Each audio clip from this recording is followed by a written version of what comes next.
అతడును అతనితో కూడనున్న మనుషులును అన్నపానములు పుచ్చుకొని అక్కడ ఆ రాత్రి అంతయు ఉండిరి.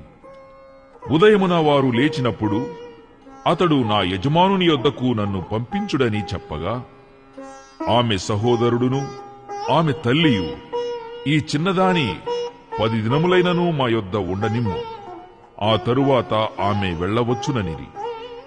అప్పుడతడు, యెహోవా నా ప్రయాణమును సఫలము చేసెను గనుక నాకు తడవు కానియక నన్ను పంపించుడి, నా యజమానుని యొద్దకు వెళ్ళెదనని చెప్పినప్పుడు వారు ఆ చిన్నదానిని పిలిచి ఆమె ఏమనునో తెలిసికొందమని చెప్పుకొని రిబ్కాను పిలిచి, ఈ మనుషునితో కూడా వెళ్ళుదువా అని ఆమెనడిగినప్పుడు వెళ్ళెదననెను.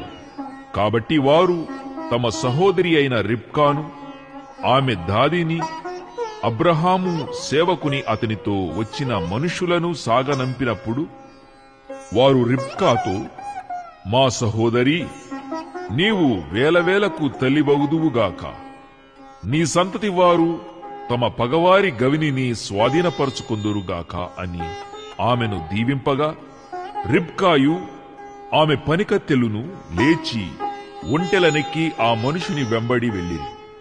అట్లు ఆ సేవకుడు రిబ్కాను తోడుకొని పోయెను. ఇస్సాకు బేర్ లహాయిరోయి మార్గమున వచ్చి దక్షిణ దేశమందు కాపురముండెను. సాయంకాలమున ఇస్సాకు పొలములో ధ్యానింప బయలు వెళ్లి కన్నులెత్తి చూచినప్పుడు ఒంటెలు వచ్చుచుండెను.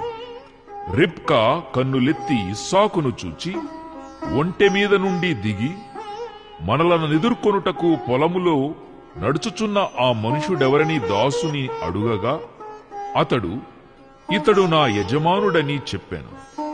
గనుక ఆమె ముసుగు వేసికొనెను. అప్పుడా దాసుడు తాను చేసిన కార్యములన్నీయు ఇస్సాకుతో వివరించి చెప్పెను. ఇస్సాకు తల్లి అయిన షారా గుడారములోనికి ఆమెను తీసుకొని పోయెను. అట్లు అతడు రిబ్కా